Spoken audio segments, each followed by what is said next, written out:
aos santos.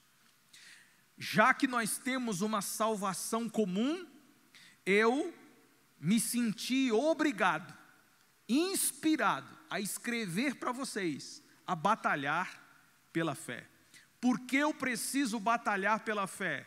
Porque se eu não batalho, eu a perco. Porque eu preciso insistir com a fé? Porque se eu não insisto, eu naufrago. Naufragar na fé é uma realidade, triste, mas é uma realidade.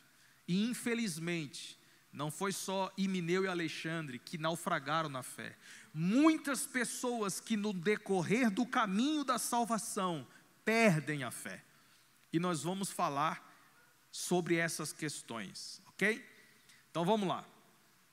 Primeira coisa que a gente tem que se lembrar: a fé é um presente divino. Foi Deus quem nos deu. Judas acabou de dizer: a fé que foi entregue, a fé que foi dada. Deus nos deu uma fé para guardá-la até o fim. Lembra do que Paulo disse a Timóteo? Eu acabei a carreira e guardei a fé. Veja que a fé, ela é dada no início da nossa carreira. Nós falamos muito sobre essa questão na nossa ministração passada. Nós recebemos a fé e nossa obrigação é guardá-la até o fim da nossa jornada. Isso é batalhar por ela. Guarda o que tens, diz a Bíblia, para que ninguém tome a sua coroa. Então a gente precisa guardar a fé, batalhar por ela, para que não a percamos no processo da nossa vida de salvação. A fé, ela possui inimigos, e nós vamos falar hoje sobre os inimigos da fé. E por causa desses inimigos, nós devemos lutar por ela, vencer todos os desafios e chegar até o final da nossa carreira com ela guardada para sempre.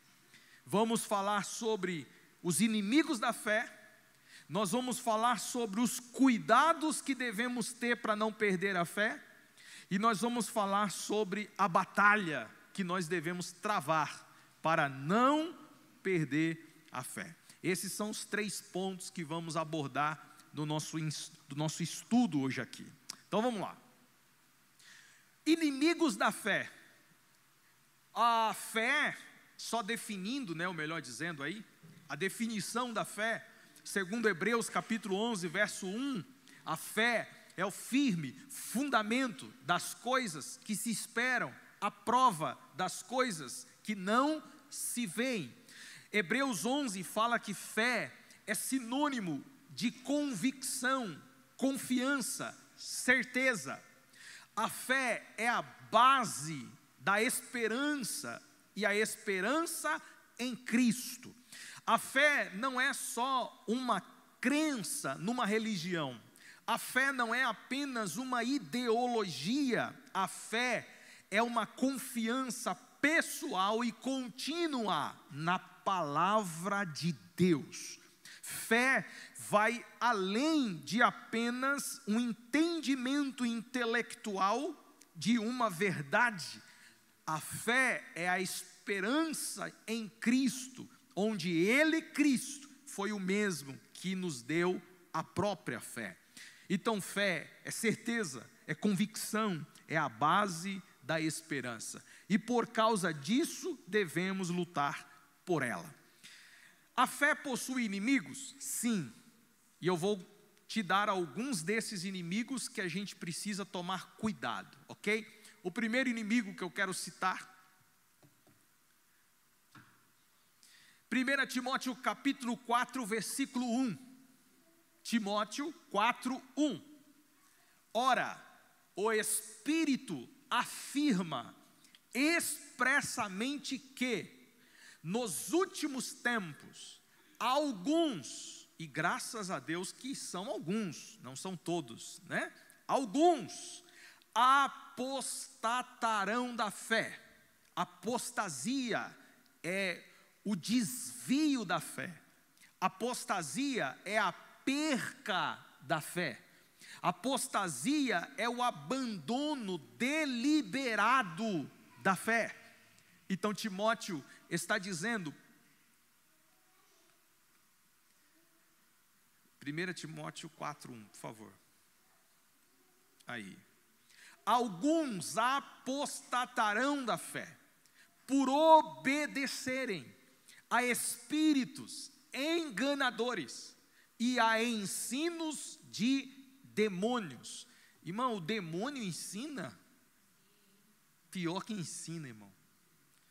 Só que ele não vem com chifre, ele não vem com um tridente e nem um rabo grande, ele vem de gravata,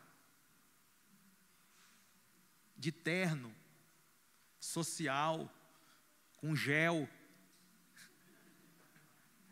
bonito, bonita. Irmãos, é triste a realidade, mas ele ensina, ele usa os seus instrumentos, infiltrados na igreja.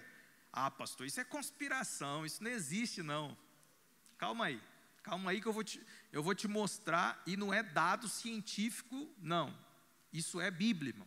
Veja só, Timóteo, Paulo está falando para ele, gente, por causa de falsos ensinos, alguns se apostatarão da fé. Por causa da falsidade da mensagem que é ensinada, da palavra que é instruída, estas pessoas que recebem os falsos ensinos, eles se desviam da fé. A culpa de alguém se desviar da fé é aquilo que ele está consumindo como verdade, e na verdade não tem nada. São ensinos fraudulentos, que têm como base o engano, que têm como base as ações do diabo. Então nós estamos diante de um grande problema aqui, irmãos. Nós precisamos ter muito cuidado com aquilo que nós ouvimos, com aquilo que nós recebemos. Pastor, é inevitável ouvir, eu também concordo, só que guardar no coração, dá para evitar. O que vai te desviar da fé, não é o que você ouve, é o que você guarda e pratica. Infelizmente tem gente que ouve muita coisa, ok, hoje a gente, com o avanço da internet, hoje todo mundo é doutor, hoje todo mundo é mestre, hoje todo mundo é pastor, hoje todo mundo ensina, hoje todo mundo vende curso, hoje todo mundo é teólogo, todo mundo faz de tudo. Os youtubers são os PhDs em tudo, tem dica para tudo, tem ensino para tudo, e a gente está conectado, ouvindo de tudo, só que nós não podemos admitir que falsos ensinos façam parte da nossa vida, façam parte da nossa fé, porque ensinos errados nos desviam da fé. É muito perigoso. Lembre-se, tem demônio ensinando na internet, ensinando nos púlpitos das igrejas.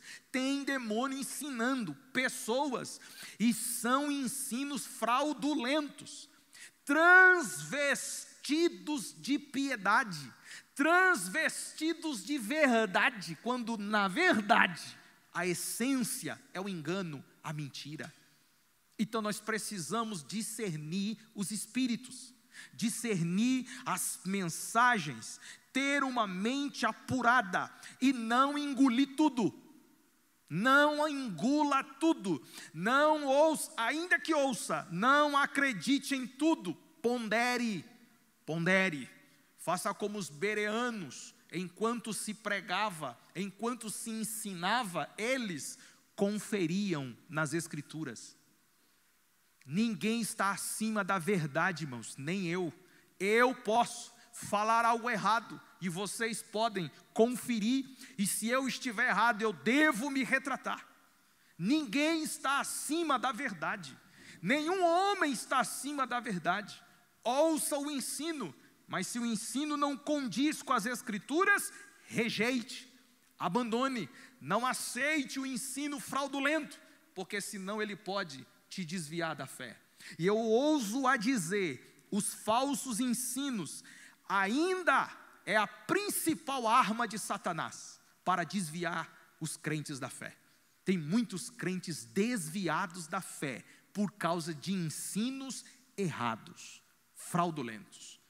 Se tem ensino errado, tem mestres errados. Então, o segundo inimigo da fé são os falsos mestres. O mesmo versículo de Timóteo, do capítulo 4, agora o versículo 2, se você tiver com sua Bíblia aberta, pode conferir, se não, pode conferir aqui na tela. Olha só, 1 Timóteo 4, 2.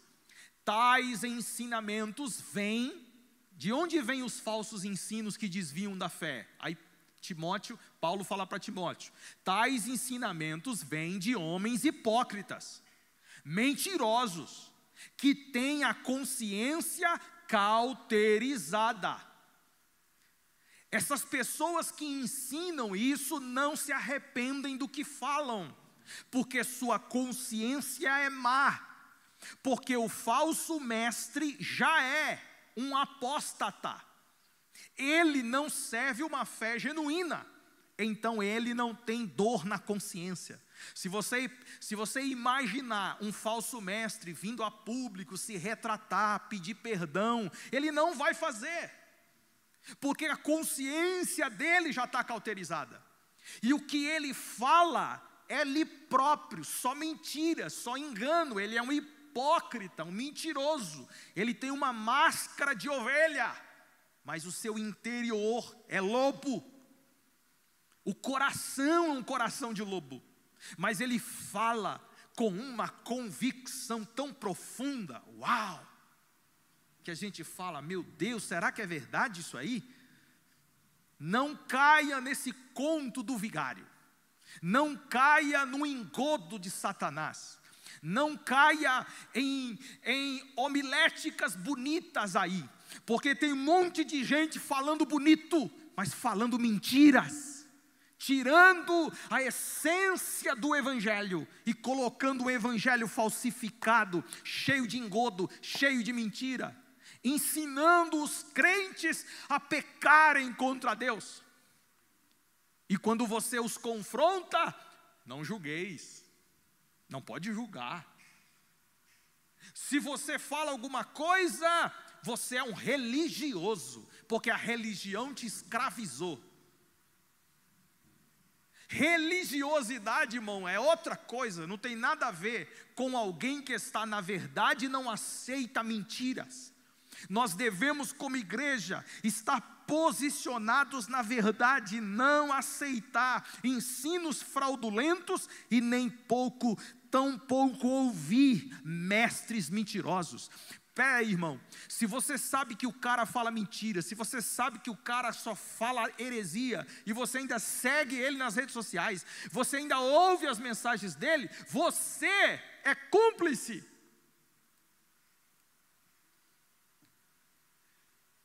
Nós não podemos aceitar. Não é para você gritar, brigar com ninguém na internet, é simplesmente não admitir o seu coração e o seu ouvido ouvir determinadas coisas. Preserve você, preserve seu coração, preserve a sua mente de ouvir falsos ensinos de falsos mestres. Olha o que Judas fala no capítulo 1 e no versículo 4. Judas fala que a gente tem que batalhar pela fé. Por que a gente tem que batalhar pela fé? No verso 4 ele fala o motivo. Pois certos homens, cuja condenação já está sentenciada há muito tempo, infiltraram-se. Irmão, quem falou aqui que o diabo não infiltra ninguém na igreja? Infiltraram-se dissimuladamente no meio de vocês. Isso é muito sério, gente. Estes são ímpios, não são crentes, são ímpios. Transformam a graça do nosso Deus em libertinagem. Você sabe o que é libertinagem? Pode tudo. Ah, pastor, pode. Ah, mas pode. E quem falar o contrário é religioso. Ah, pastor, irmão, eu vi um vídeo de um pastor que reuniu a igreja, o grupo de jovens, para fazer tatuagem na igreja. Ele reuniu o grupo inteiro de jovens. Ele fez o vídeo e colocou a tatuagem, tatuando o texto bíblico no pulso. Segundo os jovens, é para ter a marca de Jesus neles. Para lembrar da missão deles. Repercutiu isso na internet e o pastor veio a público. Religiosos! Vocês todos são um bando de religiosos. Onde é que está na Bíblia que não pode fazer? Mas aonde que está na Bíblia que pode? Que? É isso aí, meu filho. Que? Aonde é que está na Bíblia? Aonde Jesus mandou marcar o nosso corpo para lembrar da nossa missão? Aonde? Não tem, mas pode. Aí quando nós falamos que não pode, somos religiosos. Esse é o mundo que estamos vivendo, irmãos. Pode de tudo. Pode beber, pode fumar, porque a Bíblia não tem nenhum versículo que fala que não pode fumar. Tem? Não tem. Está escrito na Bíblia, não fumarás crack. Não fumarás maconha. Tem? Não tem. Então pode, gente. Não beberás cerveja. Tem? Não tem. Então, pastor, uma latinha de vez em quando. Pode tudo. Libertinagem. Estão transformando a graça num processo libertino. Se não está na Bíblia explicitamente, então quer dizer que pode mentir se o fim justifica. Os fins justificam os meios. Posso enganar se tudo tem um se no negócio. São falsos mestres infiltrados na igreja, ensinando falsas doutrinas, banalizando a graça de Deus e desviando crentes da fé. São inimigos da fé, gente. Tem igrejas que a gente não pode nem chamar de igreja, são sinagogas de Satanás. E não sou eu que digo isso, é a Bíblia. Onde são guiados por falsos pastores, falsos mestres, trazendo falsos ensinos e desviando multidões de pessoas da fé. E muitos, ingenuamente, talvez, eu quero acreditar nisso, curtem, compartilham e dá joinha. Por quê? Porque não entendem que tudo o que está acontecendo é doutrina de demônio. O que a gente tem que fazer, pastor? Abrir os nossos olhos espirituais. Estar atento com falsos ensinos e falsos mestres, para a gente não engodar, se enganar, se cair nessa arapuca do diabo, para que a nossa fé não se desvie jamais. Você recebeu uma fé sólida, lute por ela, permaneça nela e continue firme até o fim da sua vida. Rapaz, suei, hein? Vai ligar o ventilador para mim aqui. O terceiro inimigo da fé: filosofias humanas. Pastor, isso aqui por que filosofias humanas? Olha só o que está escrito em Colossenses capítulo 2, versículo 8. Colossenses 2, 8. Tenham cuidado, para que ninguém os escravize a filosofias vãs e enganosas, que se fundamentam, a base, tradições humanas e nos princípios elementares deste mundo, e não em Cristo. Aqui está o segredo, gente. Vamos lá, eu pergunto, vocês respondem imediato. Qual é a base da pregação e da nossa fé? Quem é a base? Quem é a base? Acabou, gente, é Cristo. Todo o ensino verdadeiro é Cristo. Pastor, como é que eu sei que o ensino é bom? E como é que eu sei que o ensino é verdadeiro? Tem Cristo como base, aponta para Cristo, mostra Cristo, revela a Cristo, fala de Cristo, sim, é de Deus. É de Deus. Mas se não tem Cristo, tome cuidado, porque essa mensagem é perigosa. Um evangelho que não tem Cristo é um falso evangelho. Um pregador que não ilustra, ou não mostra, ou não revela Cristo, é um falso pregador. A mensagem que não revela Cristo é uma falsa mensagem. É por isso que tem muitos lugares que a mensagem, ela traz toda uma filosofia humana barata, meio de vida, para você ficar rico, para você ficar bem, para você ser, sabe?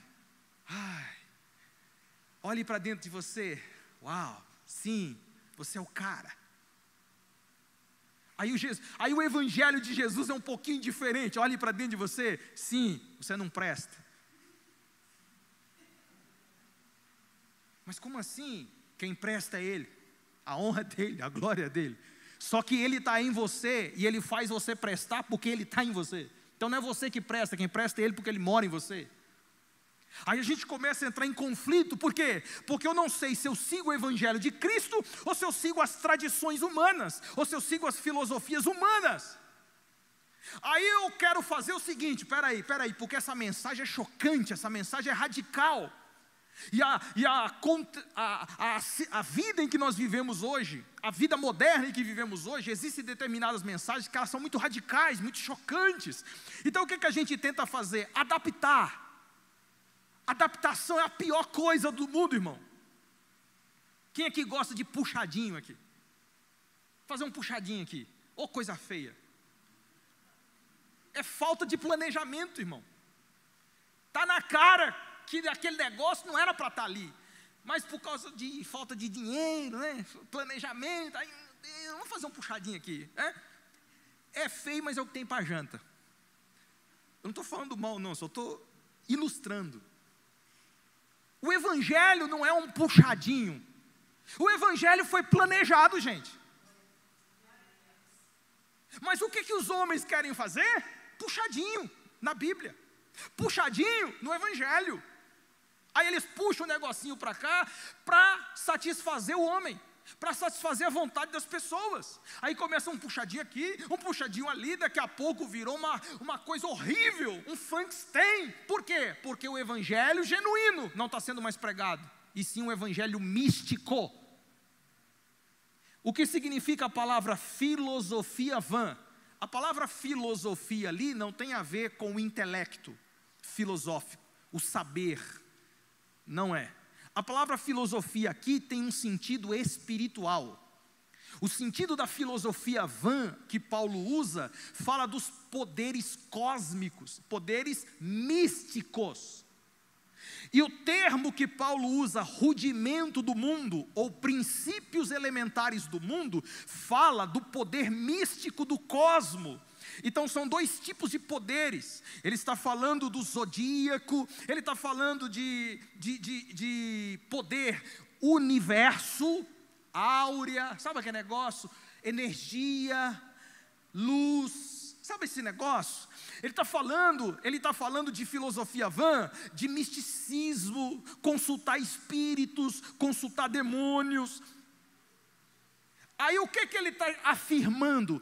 Tenham cuidado, para que ninguém, e quando ele fala ninguém, ele está falando dos falsos mestres, venham escravizar vocês com isso. E deixa eu falar aqui, porque eu preciso ser uma voz aqui agora. Tem muitos crentes escravizados com filosofias, tem muito crente escravizado com princípios do mundo, tem muito crente escravizado com tradição humana. Está escravizado. Ele não consegue viver o evangelho pleno, sabe por quê? Porque a mente dele foi escravizada com esses ensinos errados. Esse crente, ele cresce debaixo de misticismo, de mandinga. Já viu crente fazer mandinga, gente? Crente que crê em mandinga. Se for na casa dele, tem até ferradura atrás da porta. Trevo de 4 folhas. Ele não passa debaixo de escada. O gato preto, ele morre de medo. Passa na frente do cemitério, olha lá se ele não...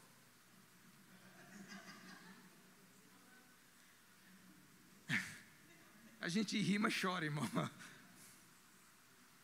Pastor, por que isso? Porque foram escravizados. Eles cresceram debaixo desse paganismo, debaixo dessas vãs filosofias. E os falsos mestres ensinam isso. Coloca um copinho com água e vamos orar. Agora bebe a água. Tá melhor? Tô. Mentira. Tá nada.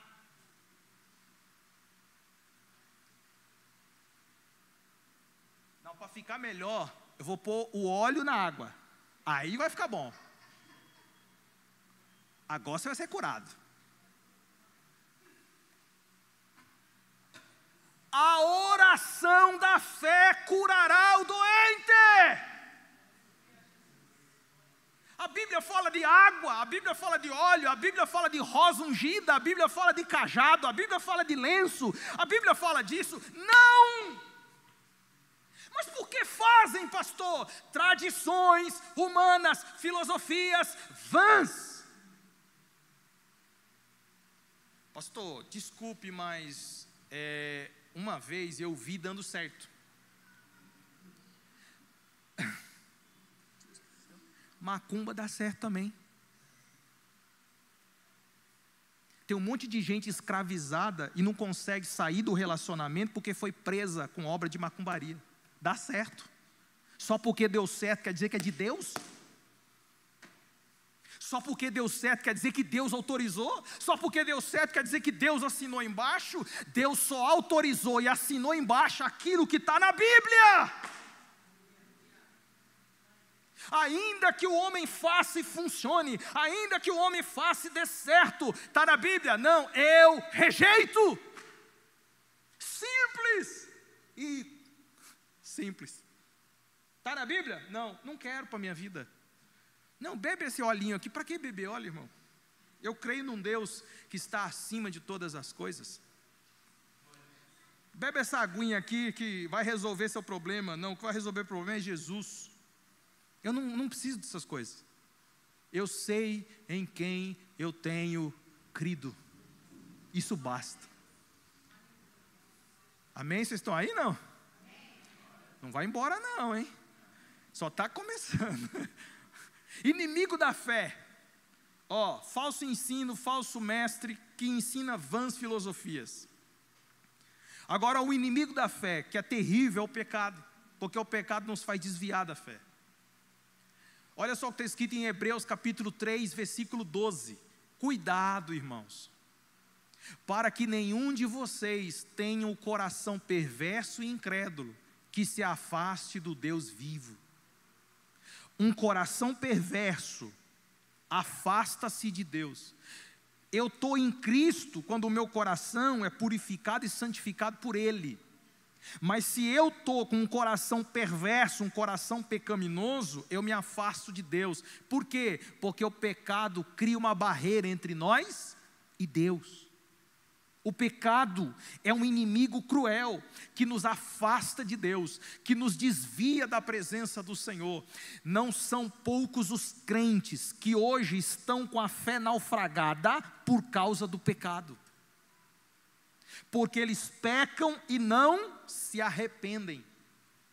A falta de arrependimento é o pior inimigo da fé. O pecado pode acontecer com qualquer um de nós. Qualquer um de nós podemos pecar. Não que devemos, mas podemos. Isto é, pode acontecer.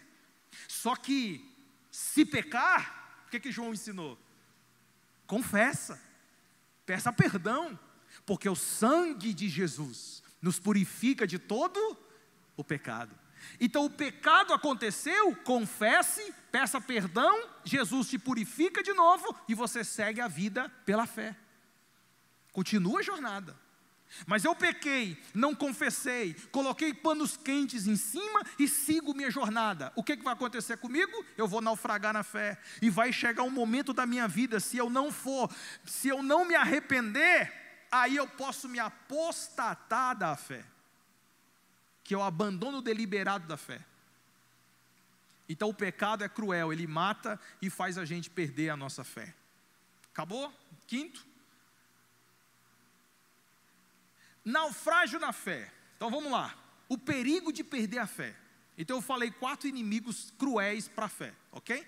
Falso ensino, o falso mestre, as vãs filosofias e o pecado.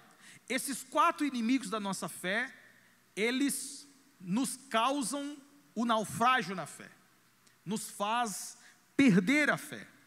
Então o perigo de perder a fé. Quando Paulo falou em 1 Timóteo 1, versículos 19 e 20, ele falou de Alexandre e Mineu, que naufragaram na fé porque proferiram blasfêmias. Eles rejeitaram a boa consciência do Evangelho. A partir de uma consciência cauterizada, sem remorso, sem sentimentos, agora eles começaram a proferir blasfêmias. O grande perigo de se afastar da fé é que a nossa mente se cauteriza de tal ponto que não há mais arrependimento, não há mais remorso, não há mais nenhuma sensibilidade, nenhuma. Aí quando você vê pessoas pecando deliberadamente e na igreja, falando que é crente, você fala, mas como é que pode? A mente já está cauterizada, a consciência já está cauterizada, e ele só está naufragando na fé. Então tome cuidado. Segundo, o perigo de perder a fé, ambição e orgulho. Olha só o que Pedro, na sua segunda epístola, no capítulo 2 e no versículo 15, ele escreve: eles abandonaram o caminho reto. Isso é abandono da fé. Eles abandonaram o caminho reto e se desviaram, seguindo o caminho de Balaão, filho de Beor, que amou o salário da injustiça.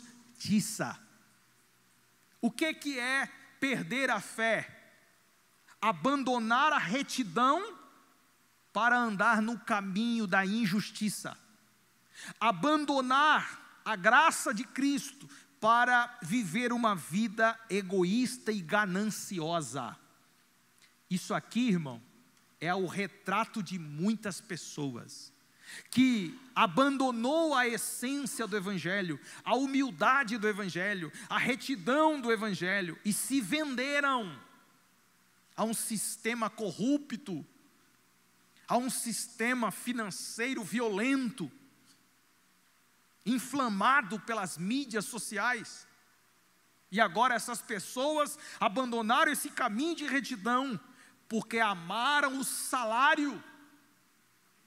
Tem gente amando o dinheiro acima de Deus. E Jesus chama isso de idolatria. Amar o dinheiro, Jesus chama de amor a Mamon, um Deus de riqueza. Jesus, ele colocou Mamon equiparado a Deus, e ele não fala de poder, mas ele fala de escolha.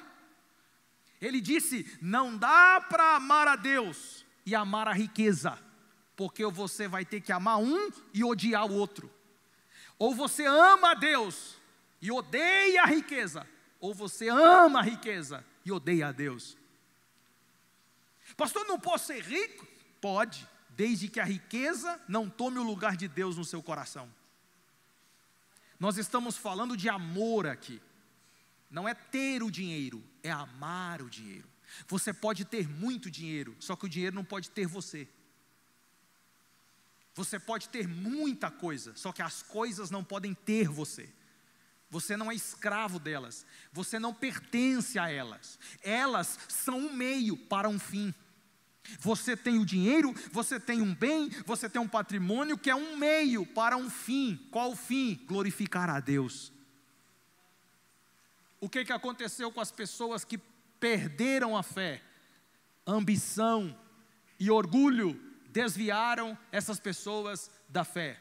Quantas pessoas que começaram uma jornada simples na graça, simples no evangelho, daqui a pouco você vê o cara com o nariz em pé, pisando em todo mundo, orgulhoso, prepotente, arrogante, porque começou a ganhar mais curtida, mais dinheiro.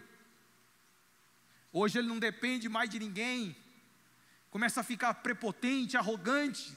Desviaram-se da fé. É um perigo, gente. E eu estou fazendo um alerta: não abandonemos a nossa fé. Terceiro lugar, o perigo de perder a fé. Eu já falei, mas agora eu vou citar o texto. Tiago 4,4. Falta de arrependimento. Lembra do pecado como inimigo da fé? Se eu não me arrependo, eu perco a minha fé.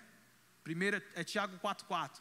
Adúlteros, vocês não sabem que a amizade com o mundo é inimizade com Deus?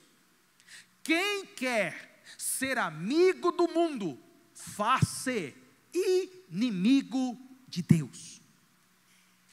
Quem quer cultivar um relacionamento com o mundo, quem quer viver uma vida pecaminosa com o mundo, por isso que ele usa o termo adúlteros, pessoas que se prostituem, vivendo uma vida amigável com o sistema mundano, este que não se arrepende, ele constitui um inimigo de Deus.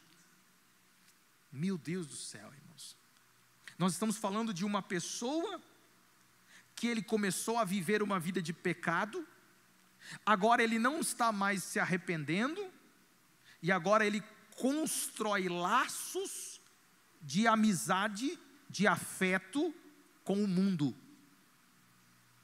Só constrói laços com o mundo quem abandonou a aliança com Deus. Quem tem aliança com Deus, não tem aliança com mais ninguém, não tem aliança com o mundo. A sua aliança com Deus, ela não pode ser quebrada. E se você quebrar a sua aliança com Deus, você precisa recorrer imediatamente a Cristo, porque Ele é a nossa aliança, e é nele que nós somos seguros, e a gente precisa restaurar a aliança. Jesus pode restaurar alianças quebradas. Quarto lugar, desvio da palavra. 2 Pedro capítulo 2.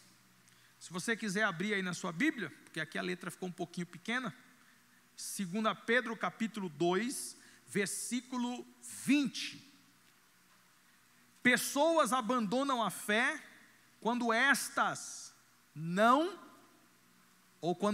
se desviam da palavra de Deus. Olha só. Se tendo escapado das contaminações do mundo por meio do conhecimento de nosso Senhor e Salvador Jesus Cristo, encontram-se novamente nelas enredadas. Então, peraí, gente. Nós estamos falando de alguém que abandonou a contaminação do mundo, o pecado do mundo. Aí Pedro está dizendo: encontram-se novamente nelas enredadas, ou seja, nas contaminações. É um cara que abandonou o pecado, está na graça, foi convertido, se batizou, está andando, está com fé. Agora Pedro está dizendo o seguinte: só que agora, tempos mais tarde, essas pessoas estão enredadas, amarradas, envolvidas, e o pior, dominadas. Olha o que Pedro está dizendo: e por nelas enredadas e por elas dominadas. Agora a pessoa que tinha se libertado de determinados pecados, por causa da perca da fé, elas voltam e se deixam dominar pelos pecados que cometiam antes. Sabe o que Pedro diz? Olha só: estão em pior estado do que no princípio, desviaram-se do santo mandamento que lhes fora dado. Como é que pode um crente lavado e remido no sangue de Cristo avançar e daqui a pouco voltar? Se você ler o próximo versículo 22, Pedro fala que é como um cão voltando ao vômito. Não sou eu que digo, é Pedro que fala. É como um porco voltando à lama. Não sou eu que digo, Pedro é que fala. Um crente que abandona a fé e volta para o pecado, Pedro chama de um porco para a lama de novo. Um cão que volta a comer o vômito lá atrás. Que nojento, pastor. É a Bíblia, irmão. E é a verdade. Aí a pessoa, ela desvia-se da fé, volta a ser dominado pelo pecado, e agora esse pecado vai enredando ele, vai escravizando ele, vai dominando ele de uma forma tão tenebrosa, que agora ele está naufragado, está completamente sem fé. Por quê? Porque ele se desviou do santo mandamento. Alguém pode dizer, pastor, mas o mandamento, ou os mandamentos, são muitos e difícil de guardar. Mentira. João escreveu, os mandamentos do Senhor não são pesados, porque o meu fardo, disse Jesus, é leve, meu jugo é suave. Eu sei que é uma guerra constante contra nós mesmos. Eu sei que é uma luta constante contra a nossa carnalidade. E isso não é fácil. Porém, Deus nos dá graça para vencer e suportar. O que a gente precisa é depender do Espírito Santo para viver uma vida de batalha por fé. O que precisamos é da ajuda de Cristo para não pecar contra Ele. E se pecar, se eu tropeçar, eu me levanto de novo, peço perdão e continuo avançando na presença dEle. Não se desvie, meu irmão, do mandamento. Não se desvie da palavra de Deus. Crente que abre mão da Escritura vai se naufragar na fé. Crente que abre mão da palavra de Deus vai se desviar da fé. Crente que não procura conhecer a Bíblia, conhecer a verdade aqui escrita, vai se desviar da fé. É só uma questão de tempo. É só uma questão de tempo. Vai se desviar.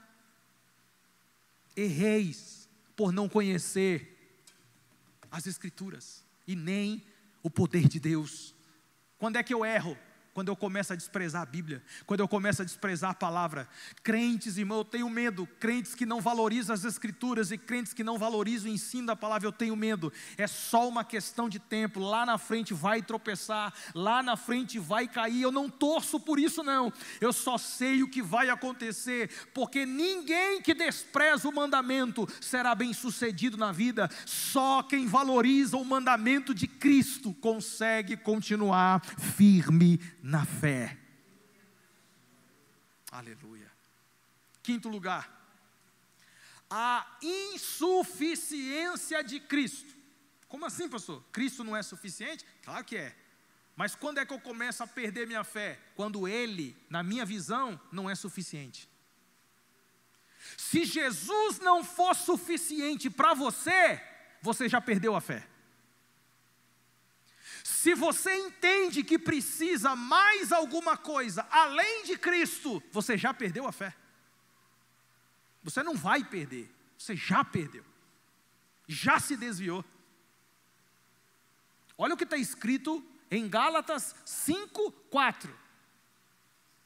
Vocês que procuram ser justificados pela lei, separaram-se de Cristo, caíram da graça. Cair da graça é se desviar da fé. Cair da graça é abandonar a fé. Cair da graça é naufragar na fé. E por que alguém cairia da graça? Porque esse alguém está procurando ser justificado por algo que não é Cristo. Só Jesus nos basta. Só Jesus nos justifica. Somente Ele e o seu sangue para nos justificar. Ah não, eu sou justo por causa das minhas obras. Caiu da graça. Eu sou justo por causa daquilo que eu faço. Caiu da graça. Eu sou justo e Jesus apenas não basta. Eu preciso fazer alguma coisinha para compensar aquilo que Jesus não é suficiente para fazer. E o que Jesus não é suficiente para fazer? Ele é tudo em todos. Ele é tudo, tudo. Só que é tudo. Não basta, não precisa de mais nada. Ele é tudo em todos. Tudo que você precisa, Ele mesmo disse, eu sou. Eu sou. Essa expressão eu sou tudo, basta. Ele é suficiente. Então quando Jesus já não é mais suficiente no culto, essa igreja está caindo da graça. Quando o crente olha para Jesus e não o vê mais como suficiente, ele está caindo da graça. Quando a mensagem do Cristo já não é mais suficiente, eu acho que eu estou me desviando da graça. Se as mensagens que eu mais gosto, são mensagens de pregadores que falam de tudo, menos de Cristo, eu acho que eu estou caindo da graça. Eu acho que eu estou me desviando da verdade. Se você não ama mais ouvir falar de Jesus, se você não para mais para ouvir mensagens cristocêntricas que falam da obra de Cristo, eu acho que você está se desviando da graça. É tempo de você refletir e pensar, meu Deus, onde eu estou? Porque eu preciso voltar para a centralidade da pessoa de Cristo. Ele é tudo o que você precisa. Sem Ele, nada do que foi feito se fez. Você depende apenas de Jesus. Só de Jesus. Mais nada. Mais nada. A igreja está aqui para te apoiar. O pastor está aqui para te ajudar. Os irmãos estão aqui para te dar aconchego, carinho e força. É para isso que estamos aqui. Mas pastor não está acima de Cristo. A tradição da igreja não está acima de Cristo. A Bíblia é a verdade revelada acima de qualquer coisa. Você tem que amar a Deus sobre todas as coisas. Revelação das Escrituras, você deve viver por ela. A palavra escrita e acabou. O resto é resto. Jesus é tudo que nós precisamos. Tudo que você precisa. Tudo. Batalhando pela fé. Eu vou te dar aqui 6 versículos e a gente encerra para concluir. Vou comentar mais breve agora. Batalhando pela fé. Pastor, por que eu tenho que batalhar pela fé? Porque se eu não batalhar pela fé, o que acontece comigo? Eu me desvio. Eu me afundo. Eu naufrago na fé. Já que a fé eu posso me desviar, cair, naufragar, então o que eu tenho que fazer? Qual é o meu compromisso? Qual é a minha postura? Batalhar, lutar. E como eu faço para lutar pela minha fé? Como é que eu faço? Para eu não cair no engodo dos falsos ensinos, para eu não cair no engodo dos falsos mestres, para eu não cair nas vãs sutilezas e filosofias, para eu não me enredar com o pecado. Como é que eu faço para minha fé não afundar? Como é que eu faço? Primeiro, anota aí, permaneça na palavra. Permaneça na palavra. E quem disse isso foi Jesus, em João capítulo 8, 31 e 32. Disse-lhe Jesus aos judeus que haviam crido nele, para os crentes: se vocês permanecerem firmes na minha palavra, lembre-se que Jesus falou se, é condicional, gente. Se você permanecer firme na minha palavra, verdadeiramente serão meus discípulos e conhecerão a verdade, e a verdade os libertará. Como é que a verdade me liberta? Quando eu permaneço na palavra. A verdade só liberta quem a conhece, mas não é só conhecer, é permanecer nela. Porque tem muita gente que vem na igreja, ouve verdades, mas não permanece na verdade. Por isso não é liberto nunca. Não é só você saber que determinada prática é pecado. Isso não é suficiente para te libertar. Para te libertar é você saber que é pecado, se humilhar diante de Cristo e permanecer firme na palavra que você ouviu. Aí você é liberto. Então, em primeiro lugar, como eu faço para batalhar por minha fé? Permaneço firme na verdade. Falso ensino te desvia da fé, mas a verdade te firma sua fé. Falso ensino te afasta de Cristo, mas a verdade te aproxima de Cristo. Está pegando ou não? Só um, né, que está pegando. De novo, está pegando ou não? Agora melhorou. 2, vamos lá. Como é que eu faço para batalhar pela fé? Pregue a palavra. Mas pastor, você tem que pregar a palavra. Você tem que ensinar a palavra para os outros também. Porque tem um monte de gente com comichão nos ouvidos por aí, que está ouvindo um monte de heresia. Compartilhe a verdade. Fale da verdade. Tente ajudar alguém para não ser enganado pelo engodo do pecado, das mentiras. Olha só o que Timóteo recebeu de Paulo no capítulo 4, versículo 2. Pregue a palavra. Esteja preparado a tempo e fora de tempo. Repreenda, corrija, exorte com toda a paciência e doutrina. Por que Paulo deu esse conselho para Timóteo? Para que a igreja não se desvie da fé. Imagine se eu não tivesse compromisso com a verdade. Eu não estaria falando tudo o que eu disse até aqui hoje. Eu poderia fingir que está tudo certo, está tudo bem, e ficar falando para como você prosperar na vida. Como você ser um empreendedor. Como você ficar rico. Não. Eu tenho que pregar a verdade. Falar do evangelho de Cristo em tempo e fora de tempo. Eu sei que não é uma mensagem muito agradável. Eu sei que não é uma mensagem bonitinha de ouvir e nem gostosinha de comer, mas é a verdade. Quer muito ou quer pouco, mas tem que ser pregada. Pregamos a palavra em tempo e fora de tempo. Terceiro,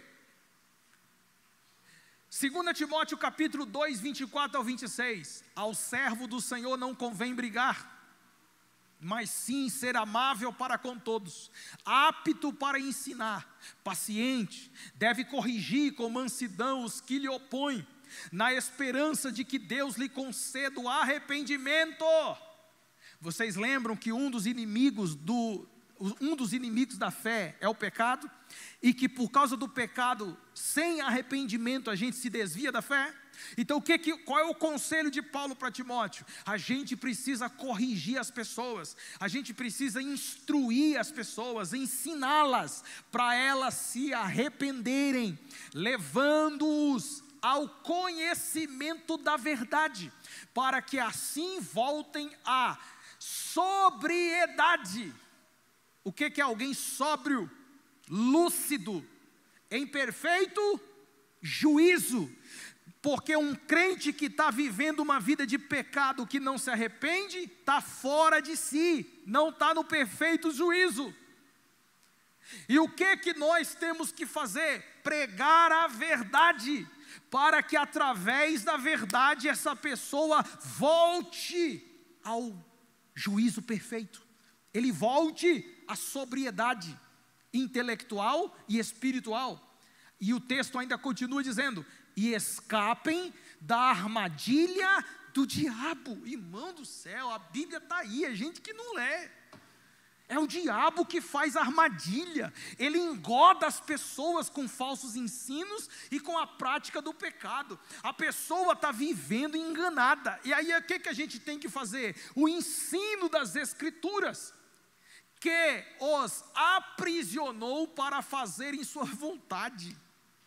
Pastor, você está dizendo que um crente pode fazer a vontade do diabo? Pode, porque ela fica aprisionada pelas armadilhas dele, porque peca e não se arrepende. E agora eu, você e todos quantos foram chamados para essa grande missão, devemos instruir as pessoas através das Escrituras.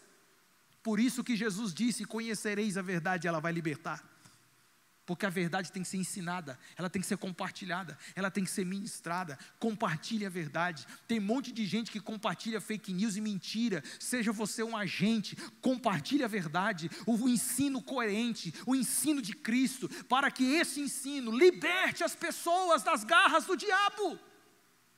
Tem gente presa, gente. Tem gente amarrada com filosofias vãs. Liberte-as pela pregação da verdade, pela pregação da palavra do Senhor. Quarto lugar, persevere na oração. Olha só o que Judas escreveu no capítulo 1, no versículo 20. Lembra do que Judas falou no verso 3? Gente, batalha pela fé. Agora o que ele escreveu no verso 20: edifiquem-se. Isso fala de mutualidade uns aos outros.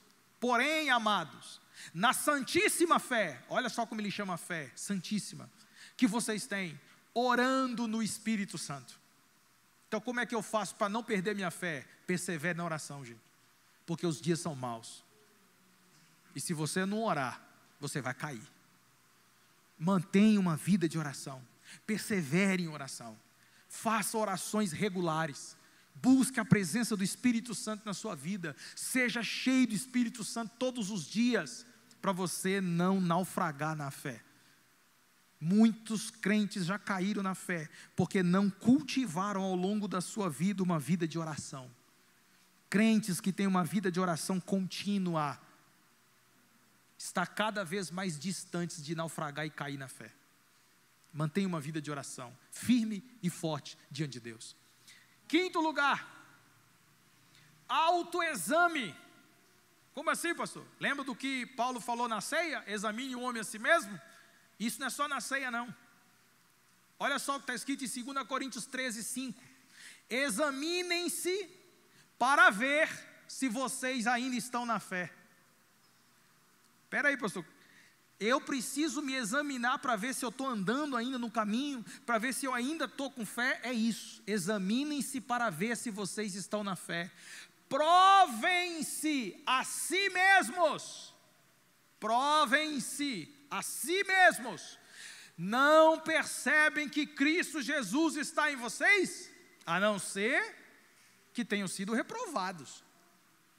Então o que Paulo está ensinando? Vocês precisam se autoexaminar para ver se vocês estão ou não na fé.